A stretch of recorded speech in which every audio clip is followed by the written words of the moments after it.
Nchi ya Tanzania yavuja damu huku Samia Suluhu akiingia kwenye vitabu vya historia kama kiongozi asiyejali maslahi ya watu anaoongoza. Hujambo na karibu kwa taarifa zetu za Kenyascope, na ikiwa ni mara yako ya kwanza kufika hapa, tafadhali kumbuka kusubscribe. Tanzania sasa iko katika kipindi cha wasiwasi mkubwa, huku taarifa zikionyesha kuzidi kwa ukandamizaji wa haki za binadamu chini ya uongozi wa Rais Samia Suluhu, mwanamke wa kwanza kuongoza taifa hilo la Afrika Mashariki, ambaye awali alionekana kuwa kiongozi wa matumaini na sasa anatuhumiwa kuendesha utawala wa hofu unaofanana ule wa mtangulizi wake marehemu John Pombe Magufuli. Huku taifa likiendelea katika uchaguzi mkuu wa mwaka 2025, dalili zinaonyesha kuwa Rais Samia anapanua ushawishi wake kwa kuhakikisha wapinzani wote wakuu hawana nafasi ya kushiriki. Wengi wamezuiliwa kugombea, wengine wamekamatwa na baadhi wanaripotiwa kutoweka katika mazingira ya kutatanisha. Wachambuzi wa siasa wanasema kuwa hatua hizi ni sehemu ya mpango wa kuhakikisha hakuna upinzani mkubwa utakaoweza kuathiri ushindi wa Chama cha Mapinduzi. Tundu Lissu, ambaye alikuwa tishio kubwa kisiasa kwa Samia, amekuwa mfano halisi wa mateso ya upinzani nchini humo, na mara kadhaa amekamatwa, ameshambuliwa na sasa anashikiliwa katika hali inayozua hofu kubwa ya usalama wake.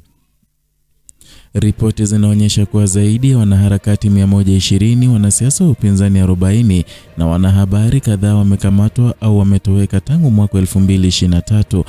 Wengi wanadaiwa kufanyiwa mateso, huku familia zao zikinyimwa haki ya kuwajua walipo. Shirika la Amnesty International limeeleza hali hii kama wimbi jipya la hofu Tanzania, likihusisha utekaji, mauaji ya siri na ukandamizaji wa wapinzani wa kisiasa, huku ikisema kuwa Tanzania inavuja damu. Miongoni mwa waliolaani hali hii ni Askofu Josephat Gwajima, ambaye amekuwa akizungumza wazi dhidi ya vitendo vya serikali. Gwajima, ambaye amepitia vikwazo vingi kutoka utawala wa Samia, ikiwemo kuzuiwa kuendesha baadhi ya shughuli za kanisa lake, ametoa matamshi ambayo yamezua taharuki kubwa ndani ya serikali. Kauli zake zimeonekana kama onyo kwa serikali kuhusu kudharauliwa kwa haki za binadamu na zimeelezwa kuibua hofu ndani ya Ikulu, huku washirika wa karibu wa Rais Samia wakihofia kuibuka na upinzani wa kidini na kijamii. Kwa mujibu wa wachambuzi, serikali sasa iko katika hali ya taharuki baada ya matamshi hayo, na hatua za kuzidisha udhibiti wa viongozi wa kidini, vyombo vya habari na wapinzani vimeanza kuonekana wazi. Historia ya Rais Samia ni ya kipekee. Akiwa mzaliwa wa Zanzibar, alianza kama karani wa serikali kabla ya kujiunga na siasa mwaka 2000. Kupitia juhudi na uaminifu wake ndani ya Chama cha Mapinduzi, alipaa hadi kuwa mgombea mwenza wa John Pombe Magufuli mwaka 2015, kisha kuwa rais baada ya kifo cha Magufuli mwaka 2021. Alipoingia madarakani, wengi walidhani kuwa angeleta Tanzania mpya iliyojaa uhuru, haswa uhuru wa maoni na heshima kwa haki za binadamu. Ila awamu yake ya kwanza ilianza kwa matumaini. Alifungua baadhi ya vyombo vya habari vilivyokuwa vimefungwa, akaruhusu mikutano ya kisiasa na akazungumza kuhusu maridhiano ya taifa. Hata hivyo, hatua hizo hazikudumu. Ndani ya miezi michache, serikali yake ilianza kukumbwa na migogoro, ukandamizaji na matukio ya kukamatwa kwa wanasiasa wa upinzani. Wachambuzi wanasema kwa mabadiliko hayo yalichochewa na presha kutoka kwa kundi la wazee wa Magufuli ndani ya CCM, ambao walihisi kuwa Samia alikuwa dhaifu na hakuwa na udhibiti wa vyombo vya dola. Ili kudhibiti hali hiyo, alionekana kuchukua mkondo wa nguvu na kuendeleza sera za woga kama njia ya kuhakikisha utii wa taasisi za usalama. Lakini hatua hizo sasa zimegeuka kuwa kinyume chake, huku wimbi la upinzani likizidi kuongezeka, huku Watanzania wengi wakionyesha kuchoshwa na kile wanachokiita udikteta wa kimya. Tundu Lissu ambaye alinusurika shambulio la risasi 17 mwaka 2017 bado ni alama ya ujasiri na mapambano ya haki. Wakati huo akiwa mbunge wa Singida Mashariki, Lissu alipigwa risasi akiwa Dodoma na kulazwa hospitalini kwa miezi kadhaa. Baadaye alihamishwa Nairobi kisha kupelekwa Ubelgiji kwa matibabu zaidi. Kurejea kwake Tanzania mwaka 2020 kulichochea ari mpya ya upinzani.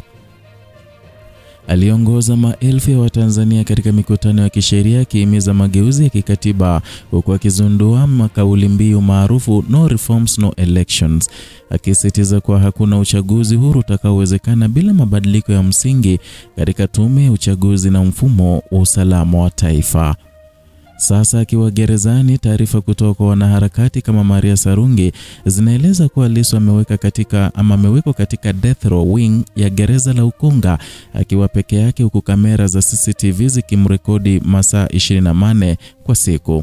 Hali imeibua hofu kubwa kuhusu usalama wake, kwani hakuna mashahidi wanaoweza kufuatilia kinachoendelea humo. Wachambuzi wa ndani wanasema kwamba hatua hii ni sehemu ya njama za kimfumo za kumzima kabisa kisiasa kabla uchaguzi unaokuja. Hata hivyo, hali imechochea hasira miongoni mwa wananchi, huku vuguvugu jipya la maandamano likiibuka mitandaoni na vilevile mitaani.